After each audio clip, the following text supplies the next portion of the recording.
సంవత్సరాల నుంచి ఎదురు చూస్తున్నటువంటి ఇళ్ల పట్టాల పంపిణీ కార్యక్రమానికి మాట ఇచ్చి మాట ప్రకారం మన జగనన్న ఈరోజు పేదలందరికీ పట్టాలు ఇచ్చేదానికి ఒంగోలుకు వచ్చినందుకు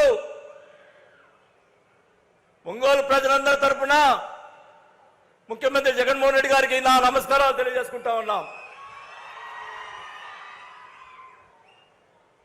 మీ అందరికీ తెలుసు ఈ పట్టాల కార్యక్రమం 2 సంవత్సరాల క్రితమే జరగాల్సింది. గతంలో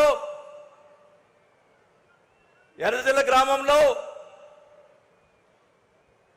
దాదాపు 800 ఎకరాల దాకా గ్రామాల్లో అక్కడ గవర్నమెంట్ ల్యాండ్ ఉంటే అది ఎక్వైర్ చేసి మొత్తం ఒకే చాటు ఉండేదానికి ప్రజలకి మేము ఏర్పాటు చేస్తే ఈ తెలుగుదేశం వాళ్ళు కోర్టులు వేసి అది మైనింగ్ ల్యాండ్ అని చెప్పేశారు. ఓకే, అది మైనింగ్ ల్యాండ్ అయితే అదే తెలుగుదేశం వాళ్ళు వాళ్ళ ప్రభుత్వంలో అది మైనింగ్ ఇవ్వడానికి లేదు, అది వేరే దానికి ఉపయోగించాలి ఆ ల్యాండ్ అని చెప్పి కోర్టులో ఎవరు వేశారో అతని చేత అది మైనింగ్ ల్యాండ్కి ఇవ్వాలని చెప్పి సేమ్ పర్సన్ సేమ్ మనిషే వాళ్ళు కోర్టులో వేస్తే సిగ్గుపడాలని కూడా ఈ సభాముఖంగా తెలియజేసుకుంటా ఉన్నాం. పేదవాళ్ళకి ఇచ్చేదానికి కూడా వాళ్ళు ఇవ్వలేదు. గతంలో ఎప్పుడు కూడా ఒక పట్టా తెలుగుదేశం పార్టీ వాళ్ళు ఇచ్చారని అడుగుతా ఉన్నాం.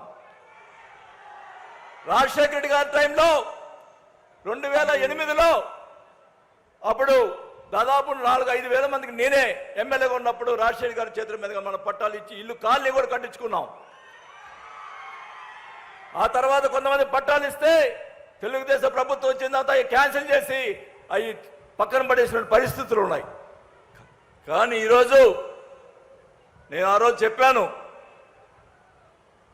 నేను పట్టాలు ఇస్తేనే పోటీ చేస్తానని. అది ఎందుకు చెప్పానో తెలుసా? మన ముఖ్యమంత్రి గారు జగన్మోహన్ రెడ్డి గారు నాకు ఇచ్చిన భరోసా.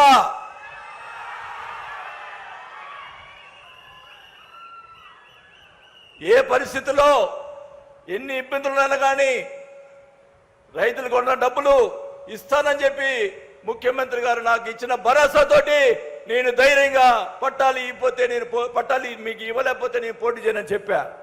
అంటే అదే మన జగనన్న ఇచ్చిన భరోసా. అది గుర్తుపెట్టుకోవాలని చెప్పి కూడా ఈ సభాముఖంగా తెలియజేసుకుంటా ఉన్నాం.